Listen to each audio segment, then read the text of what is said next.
Bihar election 2025 का special coverage, फैसला जनता का। नमस्कार, मैं हूं मेघा वर्मा। वैश्य व्यापार न्यूज में आपका स्वागत है।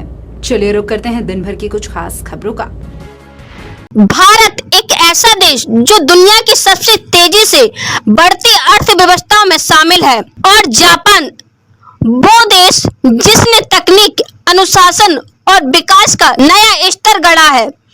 जब ये दोनों देश एक साथ आते हैं तो केवल समझौते नहीं होते बल्कि इतिहास बनता है। हाल ही में भारत के प्रधानमंत्री श्री नरेंद्र मोदी जापान के दौरे पर गए हैं। यह यात्रा केवल राजनीतिक या कूटनीति नहीं थी बल्कि ये एक ऐसा मोड़ था जहां भरोसा, विकास और भविष्य की दिशा तय हुई है। भारत और जापान की दोस्ती कोई नई नहीं है, लेकिन अब यह साझेदारी एक नए मुकाम पर पहुंच रही है, जहां सिर्फ दो देशों के बीच सहयोग नहीं बल्कि एशिया और दुनिया के लिए एक मजबूत संदेश दिया गया है। साथ मिलकर हम नई ऊंचाइयों तक पहुंच सकते हैं। चलिए आज के इस वीडियो में विस्तार से समझते हैं पीएम मोदी की जापान दौरे की झलक, बड़े ऐलान से लेकर स्टार्टअप तक भारत जापान संबंधों की नई रफ्तार की पूरी कहानी। इकोनॉमिक फोरम से लेकर भारत और जापान के रिश्ते में एक नई रफ्तार देखने को मिली है।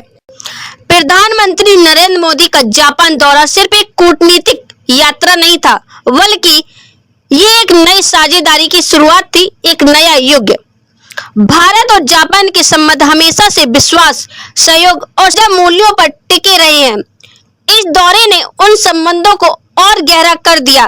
जापान ने भरोसा जताया और बड़ा ऐलान किया है कि अगले 10 वर्षों में भारत में 10 ट्रिलियन येन का निवेश करेगा, यानी कि इंफ्रास्ट्रक्चर, मैन्युफैक्चरिंग और तकनीकी में अब भारत को जापानी ताकत और भरोसा दोनों मिलेगा। बात सिर्फ निवेश की नहीं है, बात है भारत के भविष्य की। जापान और भारत मिलकर बुलेट ट्रेन प्रोजेक्ट को तेजी से आगे बढ़ा रहे हैं कि 80% कंपनियां भारत में एक्सपांड करना चाहती है और 75% ऑलरेडी मुनाफे में है।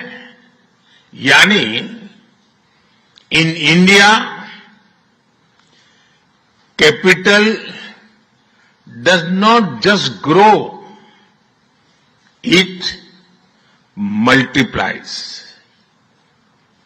साथियों, पिछले 11 वर्षों में भारत के अभूतपूर्व ट्रांसफॉर्मेशन से आप सब भली भांति परिचित है। आज भारत में पॉलिटिकल स्टेबिलिटी है, इकोनॉमिक स्टेबिलिटी है, पॉलिसी में पारदर्शिता है, प्रिडिक्टिबिलिटी है।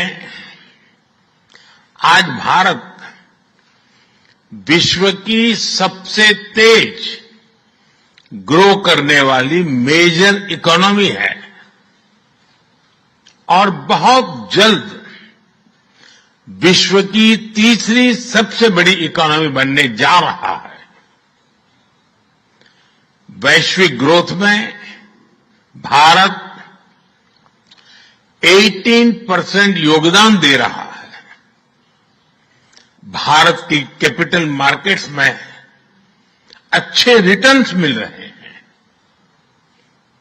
एक मजबूत बैंकिंग सेक्टर भी है, लो इन्फ्लेशन और लो इंटरेस्ट रेट्स, करीब $700 बिलियन के फॉरेक्स रिजर्व है। साथियों, इस बदलाव के पीछे हमारी रिफॉर्म, परफॉर्म और ट्रांसफॉर्म की अप्रोच है। 2017 में हमने वन नेशन वन टैक्स की शुरुआत की थी। अब इसमें नए और बड़े रिफॉर्म लाने पर काम चल रहा है। कुछ हफ्ते पहले हमारी संसद ने नए और सिंप्लीफाइड इनकम टैक्स कोड को भी मंजूरी दी है। हमारे रिफॉर्म्स केवल टैक्स प्रणाली तक सीमित नहीं है। हमने ईज ऑफ डूइंग बिजनेस पर बल दिया है।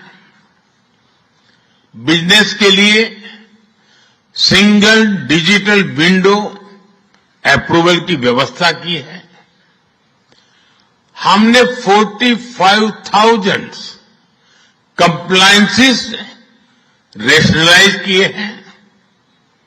इस प्रक्रिया को गति देने के लिए डीरेगुलेशन पर एक उच्च स्तरीय कमेटी बनाई गई है। डिफेंस और स्पेस जैसे सेंसिटिव क्षेत्रों को प्राइवेट सेक्टर के लिए खोल दिया गया है। अब हम न्यूक्लियर एनर्जी सेक्टर को भी खोल रहे हैं। साथियों, इन रिफॉर्म्स के पीछे हमारा विकसित भारत बनाने का संकल्प है, हमारा कमिटमेंट है, कन्विक्शन है और स्ट्रेटेजी है। और विश्व ने इसे रिकॉग्नाइज ही नहीं, एप्रिशिएट भी किया है। Mumbai Ahmedabad high speed rail project अब सिर्फ सपना नहीं, तेजी से पूरा होता वादा बन गया है। जापानी टेक्नोलॉजी और भारतीय मेहनत मिलकर भारत के रेलवे को नई ऊंचाइयों पर ले जाने को तैयार हैं। वहीं जापान में आयोजित एक वैश्विक आर्थिक मंच इकोनॉमी फोरमिंग में प्रधानमंत्री मोदी ने दुनिया को भारत का विजन साफ तौर पर बताया। विकास, विश्वास और वैश्विक सहयोग के मंत्र के साथ उन्होंने निवेशकों को भारत में अपार संभावनाएं दिखाई हैं। मोदी ने साफ किया है, भारत अब सिर्फ एक उभरती हुई अर्थव्यवस्था नहीं है, बल्कि वैश्विक नेतृत्व की दिशा में कदम बढ़ा चुका है। इस दौरे में ग्रीन एनर्जी, डिजिटल ट्रांसफॉर्मेशन और स्टार्टअप सहयोग पर भी बड़े समझौते हुए। भारत जापान मिलकर अब सोलर एनर्जी, इलेक्ट्रिकल मोबिलिटी और डिजिटल इनोवेशन में एक दूसरे के साथ कदम से कदम मिलाकर चलेंगे। दिन भर की ताजा तरीन खबरों में फिलहाल मेरे साथ इतना ही। आप देखते रहिए वैश्य व्यापार न्यूज। नमस्कार।